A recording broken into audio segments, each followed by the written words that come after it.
Lorsque je me réveille le matin, j'ai deux options fondamentales. La première, peut-être que je suis démotivée, découragée, fatiguée, rien ne me fait envie, je dis non. La deuxième, c'est une envie, une explosion, un désir de me lancer dans la vie, je dis oui. Alors aujourd'hui, je m'intéresse à ce qui nous motive dans la vie. C'est quoi le bonheur? C'est le projet de ce road trip spirituel. On y va? J'ai mis devant toi la vie et la mort, la bénédiction et la malédiction. Choisis donc la vie. Ainsi toi et ta descendance, vous vivrez. Mais oui, c'est à moi et à moi seul de décider librement de vivre, de dire oui à la vie qui m'attend, oui aux bénédictions qui m'attendent. Évidemment, personne n'a dit que ce serait facile de vivre.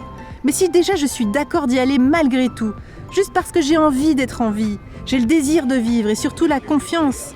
Mais surgit alors une deuxième question. Qu'est-ce que je désire vivre en fait? Ce qui nous renvoie à la troisième question. Mais qui suis-je? Je peux pas être heureuse si je ne sais pas ce qui me rend heureuse, si au fond je ne sais pas vraiment qui je suis. Il y a quelques semaines, je me suis retrouvée dans la forêt seule avec cette question. Qui suis-je? Qui je suis au-delà de mes conditionnements, de mon CV, de mon éducation, mes relations, mon apparence? Qui suis-je?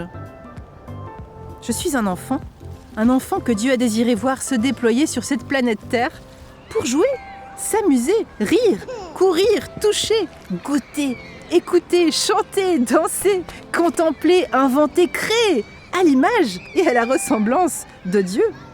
Un enfant sait qu'il a besoin des autres et de tout ce qui l'entoure pour vivre. Nous n'avons pas été créés pour vivre seuls. Nous sommes le fruit d'un élan infini de générosité, de vie et d'amour, et nous sommes invités à contribuer et à partager à notre tour. Les enfants ne se rendent pas compte quand ils sont vivants. Ils n'en ont pas conscience. Ils sont simplement 100% vivants, pleinement présents à ce qu'ils font, à ce qu'ils vivent, à ce qu'ils ressentent. Et toi, je me demande, quand est-ce que toi, tu te sens pleinement à 100% vivante ou vivant? Les scientifiques disent que seulement 10% du bonheur provient de facteurs extérieurs, 50% de facteurs génétiques et 40% de nos choix de vie. Ça veut dire que le bonheur est entre nos mains, il ne s'achète pas. C'est une joie imprenable au-dedans de nous qui peut décider de faire confiance malgré tout parce que la vie est belle et bonne. C'est le choix de vivre et d'être pleinement qui je suis et ce que je fais. Accueillir le royaume de Dieu comme un enfant, dit Jésus. Chaque fois que je suis pleinement attentive à savourer ma tartine du matin, à faire un bisou à mon amoureux, à jouer avec mes enfants, regarder le ciel, sentir le parfum de mon curry me dorloter sous ma couverture, je me sens pleinement vivante, je me sens en connexion profonde avec la vie. Je suis la vie.